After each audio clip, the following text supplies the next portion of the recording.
So Ron, starting off, could you tell us what we can expect in season 2? And if you want to drop in just a little morsel of something we haven't heard yet, we wouldn't probably mind that.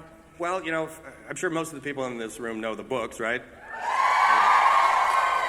So it's all in the family. We're picking up. We're going to Paris. They're going to be trying to stop the Jacobite rebellion. They're going to be trying to change the course of history. Claire's pregnant. Season 1 was a bit of a courtship between the two characters. Now they're a married couple. We'll return to Scotland in the second half of the season, and we're very excited. Recreating Paris in the 18th century was a huge production challenge, but all the departments have stepped up, and as you can see from the footage, looks gorgeous. New sets and new costumes, and it's a completely new show. So we're very excited to have you guys watch a whole new Outlander next year. Diana, I heard you might be writing something special this season. Really? I hadn't heard that. Can I say? Okay. Yes, I actually am writing a script for one of the episodes this season. Thanks very much. I'm looking forward to it. Ron, can you talk about in season 2, will the storyline and will the sequence of events veer away at all from how it was in the books? And what those discussions were like with Diana and the decision to, how to carry this out? Well, as you know, the second book is a more complex book than the first one in a lot of ways. The point of view shifts around a little bit more. There's more complicated storylines that are political and historical. Then there's the whole Jacobite rebellion in the second half of it. A lot of moving parts to the second book, and as a result, the adaptation process was more complex and took more work in the writer's room. So yes, we made changes, we've condensed some things, we've discarded others. But in the same philosophy we took in year 1, which is we're always trying to get back to where the book was. We're doing our very best to sort of deliver that story that we know that you love, and whatever changes we make are usually out of necessity, and if there's a way we can get back to a certain scene or a certain line, we'll always try to do that, even if it's not in the same place that it was in the book. But I feel like we've preserved the spirit of the second book, and it's a big challenge, but I'm proud of the team, and I think we're going to pull it off. Sam and Kat, what are you most excited about in this new season? What are you excited for the fans to see? There are so many factors to this, but the first half obviously is in Versailles in Paris and is very voluptuous and ostentatious. But for me, the second part, the build up to Culloden, Preston, Pans, I just know that obviously in the book it gets very emotional, and the characters go through a lot. So it's a great climax to the whole season. Yeah, I'm excited for so much. I mean, I just read... She likes working with the French actors, especially the really attractive ones. Well, it makes a change, hun.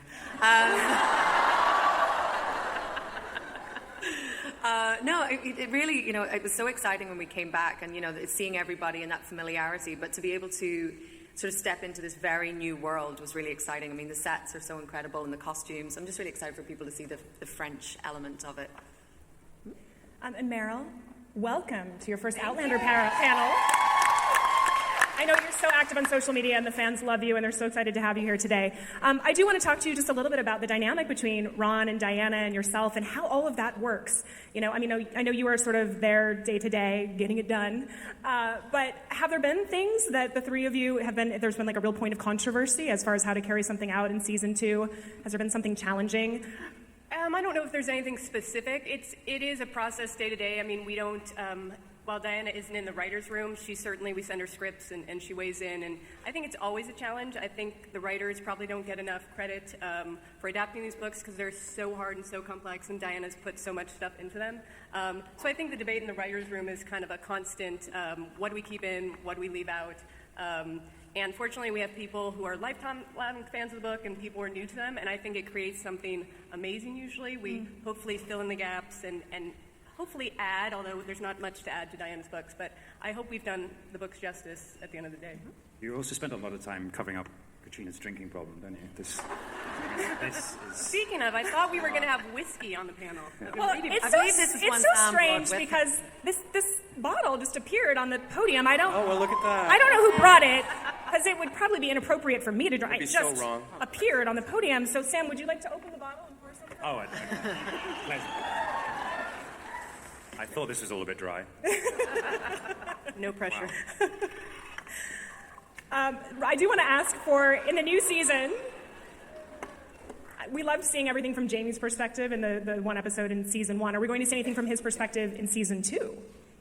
Not in the same way. That was kind of a one particular idea to tell an entire episode from Jamie's point of view. But sort of from that point forward in the series, now we've included his point of view. So now we can sort of go off, and follow Jamie as he's doing things, and while Claire's doing things over here. But that concept of doing his voiceover and telling it completely from Jamie's was something we just did for that one episode to just sort of pivot. It was a good way to open up the second half of that season and to sort of also tell the audience that, hey, this is also part of the show, that it's really about these two characters going forward. We're going for a Scottish pour here. I won't hear anything else. That's what we call you a say bedwetter. for- Yeah, exactly.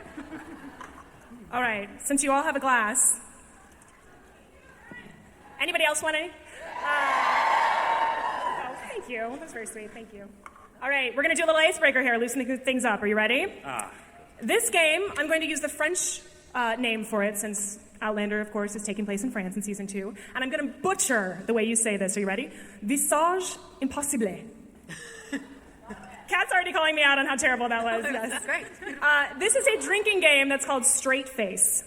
Outlander fans from around the world have submitted sentences that they think you cannot say without breaking into a laugh or a smile. Okay? So what we're going to do is we're just passing these out at random, and you need to try to say whatever you are handed without laughing. Okay. Do we get to look first? I'm sure this is fixed already. Thank you. I'm already dead. I'm already dead. We don't get to look yet, though. Oh, really? I've already lost the game and hasn't even started. No All right, pre-practice. straight face. No laughing, no smiling. Are you ready?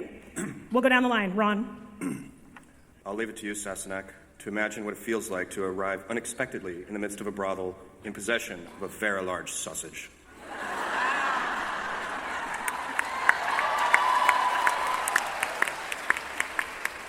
It's a win. Oh, the pressure. She sells seashells by the seashore. I was laughing the whole way through. You need a drink, my friend. Yes. All right, Kat. Oh, God. If I were a fig plucker or a fig plucker's son, I would continue plucking figs till the pig plucker is done. Drink. Sam. Edie. Well, I must admit, the thought of grinding your corn does...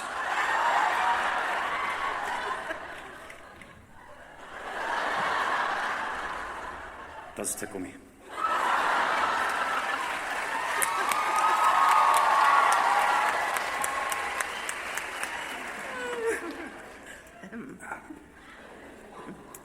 Kilt. It's what happened to the last person who called it a skirt.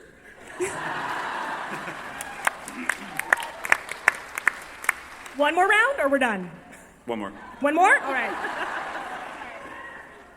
Don't look this time That's around. impossible now. Talk amongst yourselves. Okay. Is this what it's like in your house? Yes. All right. It is, actually. This is a bonus round, and some of these are 50 Shades of Grey lines, which were overwhelmingly sent in by fans. Apparently, they really wanted to hear you read some 50 Shades of Grey lines. So bonus, if you can identify your line as a 50 Shades of Grey line, you may make everyone else drink. Okay? Oh. All right, Ron, you're up.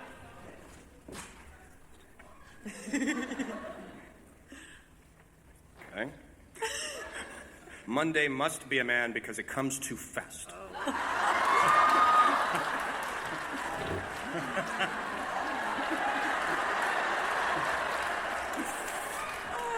I hope this is a 50 Shades of Grey line. It's not. My very small inner goddess sways in a gentle, victorious samba. Wow. You did it! Good job. That was a 50 Shades of Grey line, yes. I assumed. Yes.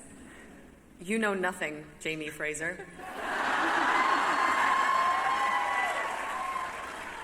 Little Jon Snow I reference. say it. Okay, Sam. He smiles, then strides with renewed purpose out of the store, slinging the plastic bag over his shoulder, leaving me a quivering mass of raging female hormones. I wonder what was in the bag. That's 50 Shades. It is 50 Shades, so everyone drink. Yes. Holy crap. He's wearing a white shirt, open at the collar, and gray flannel pants that hang from his hips. And that's definitely Game of James Thrones? Gray. Diana, are we going to see you do another cameo this season? I don't think so. Okay. Yeah, I don't mind, but I'm not looking for one. You're too busy writing. I got a few things. Yes. How are you feeling about writing an episode? Oh, it's cool. Yeah. So far, I'm having a lot of fun with it. On the other hand, so far, everybody likes what I've done. So we'll see how it goes from there. Kat, you have some new, highly attractive gentlemen that you're working with this season on Outlander. They know what they're doing when it comes to casting. Yeah. Yeah. What's it been like for you to go to work every day this season? It's really, really tough, you know. Yeah, I don't know. I keep saying to Ron and Meryl, like, why do you do this to me? But, especially when they speak French in soft tones, it's terrible. They read books, listen to music, smoke cigarettes, drink red wine. For Ron and Meryl and Diana, is there a particular piece of casting in the new season that you're really jazzed about, that you think it's just the perfect fit and you're excited for the fans to see? Where do we start? Honestly, I think the casting for season 2 is amazing. Who we cast for Fergus, a new little gentleman named Roman Baru. Mother Hildegard, whose name I've just... Francis de la Francis Tour. de la Tour is amazing. Everyone, Stanley Weber as Comte Saint Germain. I mean, the list goes on and on. I think we have Dominique an amazing, Pignon. as Master Raymond. I mean, everyone has been phenomenal. I mean, we already have an amazing cast, but our second season has just added to it. Yeah. Are you saying they're better than us? Yeah. No comment. The contracts are up. Has there been anything particularly challenging in season 2, because it is a TV show and you have budget and time constraints? And also, I'm curious, in season 1, is there something that if time and money were no object, that there was that one thing you would have maybe done differently? I'm not sure, looking back on season 1, what we would have done with more time or money. Not that I wouldn't have been minded more time and more money. But I think we pretty much did the show that we wanted to do over the course of the first season. The second season is just more challenging. It's creating France. It's creating, a completely different show. The sets, the costumes, the props, everything, had to be done from scratch because none of the Scottish stuff worked for it. Whole new set of characters, whole new storyline. It's a huge challenge in terms of the actual physical production. There were certainly deleted scenes, from season 1, some of which you'll see in the DVDs. There's in fact, in the DVD that's going to be released on September 29th, they told me to say. Thank you. September 29th, there's a whole new Outlander DVD. There it is. It's coming. It does a pretty little lenticular gag where Tobias turns into, I don't know, a Klingon or something. And on that DVD, there will be an extended cut, or actually an extended and completely different cut of episode 109, the one that was told from Jamie's point of view. That episode in particular, we had crafted as a Jamie point of view in script. We saw it in the editing room, and I thought it wasn't quite working, so we moved some of the pieces around, deleted some scenes, and then added the voiceover. But if you watch the version that's going to be on the DVD, that's sort of the original intended version of the show. And the visual effects aren't complete, some of the color isn't right, but it's sort of a work print, for lack of a better term. It's kind of an interesting peek behind the scenes of the show. And there's other deleted scenes and gag reels and et cetera in the DVD. So you can buy it on Amazon right now, and it's available. It'll hit the streets in September. Did you say gag reel? Oh, right. Because, it's a very That's serious... something I would like to see. Would anyone like Wouldn't to it see be the nice gag to see reel? a gag Can we jig that up? Can anyone play the gag reel? I think it's clear that you don't have any fun while shooting this show at all. My Very God. serious set. Very serious set. I think the follow-up question on that is, are you okay? Were there any serious injuries endured on the show? If I could count the amount of times Sam has hit me on the head. With my sword. Yes.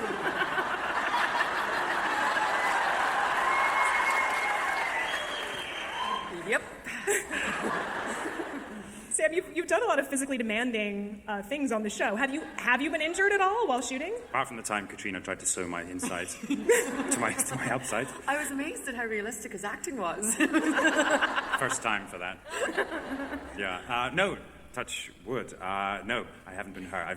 I really enjoy all the physical stuff we've been doing and all the horse riding and sword fighting. Yeah, but I have injured Caitriona more times than is necessary. How do you keep the levity on set when you're filming these really dark scenes or the sex scenes? What in between takes? I mean, we just saw some of the bloopers, but what's it like, in between takes? Do you stay in character, or are you breaking character? Sam and I have such an issue with keeping it with the levity, really. I mean, no, I think Sam and I have a very similar sense of humor, which is probably akin to a 5-year-old's. And I think you have to have fun. I think that's why we became actors, because we love what we do, and it's play. And yes, there's times when it's serious, but I think to be able to switch that off allows you, it doesn't get too heavy, and it allows you to kind of go there when you need to. I mean, I think the heavier scenes, maybe there's a little bit less chatter, or sometimes you want to go off on your own and do your own thing and remain sort of concentrated. But no, we're certainly not calling ourselves by character names. Sam, I just want to say for the record, I will never ask you what you wear under the kilt, because I think how many times do you think you've been asked that question now? Just a ballpark. Wow. How many times today? Yeah. At least once a day. At least once a day. Yeah, okay. yeah. But I am I should curious. come up with a good answer. I still haven't. So. You're now wearing trousers this season. No more kilt. Do you miss the kilt? It's okay. I know. Let it out. That's not It's wholly okay. true. In season 2, I mean, Terry's done a terrific job. Terry Dressback has done an amazing job with the costumes this year. Last year, terrible. This year, they're amazing. They're truly incredible. And I was terrified. I think she'd agree that I was terrified that I'd come out with big flouncy shirts and cuffs and things. But puffy shirt. Yeah, that's coming. I know. But no, she's done a great job. And I think Jamie he's assumed a new identity, a new character. But there's still an element of Scottishness about it, and there's still an element of who he is. And the kilt is definitely worn in quite a lot of the episodes. Diana, you just had a book signing where I believe you said something about Sam's trousers being distracting. Can you explain? What I said was, if I never see a close-up of the front of your trousers again, it will be too soon. You don't want to know. Really, you don't want to know. Yes, it is. Yeah. Let's drink to that. Yeah. Cheers. Cheers. Cheers. I just want to say I'm okay with it. Happily married, but I'm okay with the eye candy. Just going to put it out there. Diana, we're pouring a second. Any idea when the next book might come out, and if it will be the last? And do you have an idea of how the entire series will end? Do you have that image or scene in your mind? I know the last scene of the last book because it popped up about 15 years ago, so I wrote it down. Ooh, do tell. No, I won't. No, Ron and Sam have seen it. They're the only people in the world who have, other than me. The next book probably is not the last book, but I won't know till I finish the one I'm writing. I think I speak on behalf of Outlander fans when I say, don't ever stop. Don't ever stop. We need as much as sooner you or can later do. I'm going to die. Yeah. All right, we're actually going to open it up to you fans now to ask some questions. I'm going to be honest, I'm not quite sure how this works. Oh, back there in the spotlight, I'm going to guess. Yeah. Yes? Hi, what's your Hi. question? My name is Leslie, and last season, the most anticipated by the fans episodes were The Wedding and, of course, Wentworth 1 and 2. This season, what do you think the pivotal season or episode will be? Boy, that's a tough one. I'm not sure, because it's there's a lot of things happening in a lot of different episodes. Probably, I bet the midpoint, the pivot from Paris to Scotland in the beginning of the war is probably going to be a pretty big deal. And I'm sure the finale of this season will also be very eagerly anticipated. And oh my God, how are they going to really pull all that off? Right, thank you. Next question. Hi, my name is Emily, and my question is mostly to Sam. So Kat has stayed in your time to help you. Would you ever consider going back through the stones if you could, either temporarily or permanently if you needed to? Yes. Yes, I think I would. Do that for me. Yeah, I would do anything for you. She's amazing, but she can also drink a hell of a lot. It's incredible. But I think I'd rather go forward in time. That was a money quote right there, I'm not going to lie. I will do anything for you. I mean, anyone else feeling that? Thanks for the feels, guys. Aw. All right, next question. The lovely girl in the green, I think. Hello, my name is Matrice. My question is for Ron, but anybody else that has an anecdote can answer. The Scottish landscape is really beautiful. what did you find to be some challenging aspects when filming outdoors? It's fucking cold, man. It is a cold, cold place. And you can always spot the Americans on the set, on location, because we're the ones wrapped up in Gore-Tex and scarves and gloves and goggles and hats and the whole 9 yards. And you'd look over on the camera team, and there'd be a young lady, a Scottish young lady, and just a T-shirt and a vest, and she's just like bopping around, and we're like standing there freezing. It's a cold, it can really get you. And it's hard, shooting in the location in the dead of night. And, Caitriona's out there in a little white dress. And, it's tough. It's tough on the crew. It's tough on the cast. But they make them tough in Scotland. So, they're able to do it. Ireland. And in Ireland. In Ireland. The horses also have an ability that if they don't like the weather or the wind blowing at them, they like to turn their arses into the wind, which doesn't make for a great camera shot, really. Row of horse bum. All right, thank you. Next question. Hi, my name is Brittany. My question is for Sam and Kat, and I wanted to know after playing such intense scenes, is there something specific that you do to disconnect, or is it easy for you to kind of leave it on set? Meryl, what, are you trying to imply that we would drink our way out of that? No. I think it depends. It depends on the scene. It depends on what the emotional content was. Sometimes it's quite easy to leave. Sometimes it kind of, there's a little bit of an overhang. But, I think through humor we generally try and leave things behind. I mean, Monday we had a really intense scene first up, and that sort of went for most of the day, and it was a lot very emotional, and it kind of went on for hours and hours, and then we had one short scene afterwards, and it wasn't helped by the fact that Sam broke the door on the way into the scene. But we barely could get through that for laughing. Yeah, but yeah. Everyone wanted to go home, and you could tell the crew were getting really upset, and we just couldn't stop laughing, and yeah, it went well. Thank you. Okay, next question. Hi, my name's Angela from Toronto, Canada. Hey. And I'd like to know if there was actors boot camp for season 2, and aside from the obvious French lessons, what activities did you guys do? There wasn't. There wasn't really. No, we were back for sort of 2 weeks of prep, but it was more costume fittings and and obviously the French lessons as well. But it sort of feels like we, in the first season we know these characters and we know where they're going. And the sort of physical side, the first half of the season is less physical. It's more political and Caitriona likes to wear her baby bump all day. She has been horse riding in it just to get into the character of being a mother. Kat, did you wear the bump around town to get to cut in line at So Starbucks? I get into character, go Pilates. shopping with it. Gets you a better seat at a restaurant. Meryl and I go running. I wear it then. Meryl likes to stop and just I like to wear one too. Just to I do too. solidarity. I would love for you to just belly up to the bar, right? Just go straight up to the bar, order a stiff drink. Hey, drink. Belly right up there. All right, next question. Hi, my name is Natasha, and I just want to thank you all for transforming our favorite book to screen so beautifully. My question is for Kat, and I would love to know how the costumes have differed from season 1 to season 2 in comfort. Well, the basics are the same. It's sort of the same corset and it's not the same bum roll. It's much larger, but it's amazing. It's amazing. My first week on set, all of the guys were like, "Damn, look at that booty." It's amazing how into it they all were. The costumes this year are incredible, and it's just a very different world. Last year was so much wool and very muted tones, and this year it's these incredible satins and silks and these gorgeous colors, and I have to do a lot of sideways walking, but other than that, they're pretty comfortable. They did have to have tests before we started shooting to see if the female artists could get into the bus or get into the car. Or the bathroom. Or the bathroom. So we've got special bathrooms and cars built for them. Why are you doing the sideways walking?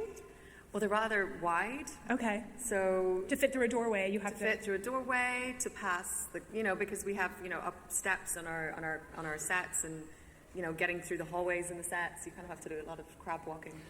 It's great. They all just make fun of me. There she goes, walking sideways. All right, if we have more time, we're going to get to more fan questions, but first, I just have to make sure that we do this during this panel. Sam Heughan, you owe me a debt. I think you know what I'm talking about. It's going to be fun. On E! Online, we had a tournament called Alpha Male Madness, which sought out to name the most loved leading man on television. Did anybody hear who won that? This guy, Sam Heughan, yes. Beat that, Colin O'Donoghue. The runner-up was Colin O'Donoghue, who plays Hook on Once Upon a Time. And Colin and Sam had this great back and forth where they were kind of taking the piss out of each other, and it was great. It was fascinating. You guys were such good sports about it. But Sam and Colin both vowed to dress up as each other if they were to win. Sam won and has yet to dress up as Colin O'Donoghue on Once Upon a Time. Does anybody want to see Pirate Sam? Yeah, I want to see that. Was this a win for Sam? Yeah, if you win, doesn't it mean the other guy has to dress up as you? But he's, Ron, we talked about that, but we wanted people to vote for who they wanted to see pictured. Because if we had said the opposite, that the loser had to dress up, people would have voted for Sam to see him dressed up as Colin. Do you understand what I'm saying? It was a little complicated, I'm not going to lie. What the hell is that? I was thinking like... We have a shirt. This is the overcoat. That's quite nice. But if you want to just take the shirt off and put on the coat, we can do that too. It's like Fonzie pirate.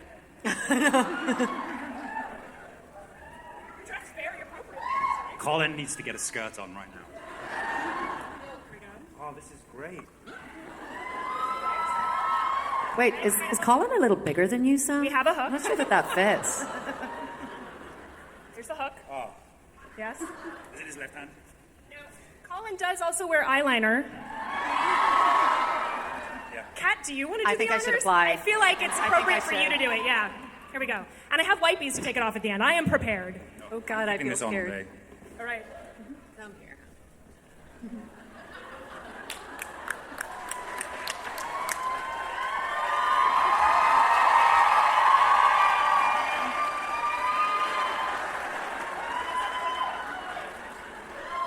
I'm going to have nightmares for weeks. If only Blackjack were here. Oh, too soon? Is that what you just said? Did somebody just say too soon? Really? Really?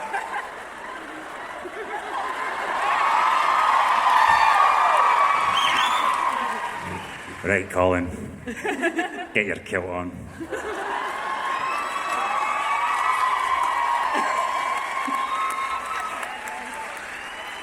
Yes.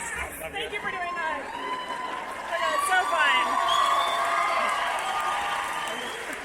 You guys, who else would do that but Sam Heughan? Can we get like a big round of applause for that?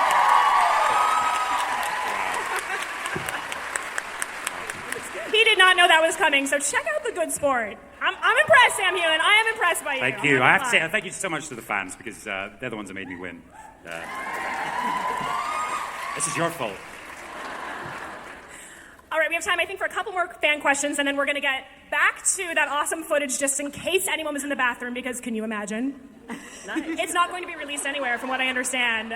Yeah, that reel is just for you guys. It's just for you guys. Yeah. All right, next fan question. Okay. Hi, I'm Faye, and I just want to say I'm a big fan for the show. The only complaint I have is the months we had to wait for part 2 of season 1. So that's. And so my It's a good time to introduce our stars executives. Stand up and take a minute. So, sacrifice is a central theme in the show. So this question is for Sam. What would you sacrifice for love? Ooh. I like you. Can we be friends?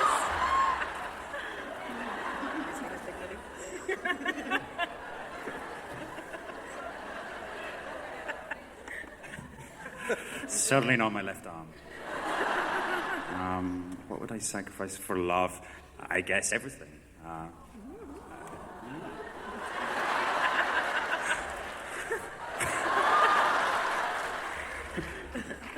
What would you sacrifice, Caitriona? Everything. Actually, no, that's not true. All right, next question. Hi, my name is Julie. Hi, Julie. The final 2 episodes of season 1 were some of the most amazing, dramatic, and painful television I've ever watched. Sam, I wanted to know, to prep for that, was there anything in particular you did to prepare emotionally and mentally for those intense episodes? Wow. I feel wearing this costume. I can't answer. That's a hard one. Yes, let me tell you. We're very lucky we had great source material. Diana's books, Ira's scripts, all our scripts are fantastic. The writers do a terrific job. But we were very lucky we got to sit down and rehearse. Tobias and myself both come from a theatre background, which means that we kind of had the same sort of template about how to approach it. And we discussed it, rehearsed the scenes, built the boundaries, built like the framework of the scenes, and then kind of just went for it. And there's a lot of prosthetic work in those scenes. The makeup department, prosthetic department did an amazing job. But there were quite a few hours spent in prosthetics where it was a good time to just get into character or somehow prep for it and then just go for it. And I think it was all about trust, really. I think Tobias is a great actor. He's terrific as Blackjack Randall and Frank. So I was just very lucky to work with him, and I thoroughly enjoyed it. I wanted the challenge, and hopefully we get challenged more in season 2. So, I hope you enjoy it. Thank you. I could honestly cry saying this, but we're out of time. We are going to show you. I know! Couldn't you all be here for hours on end? Where do you guys have to be? Who's next? Cancel it!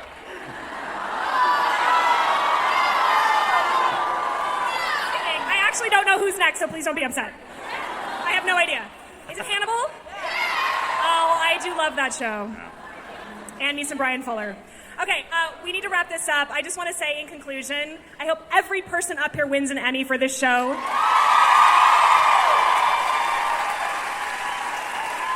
You guys worked your asses off on season 1, and we love you for it, and thank you so much for this show that means so much to so many people. So thank you. Thank you.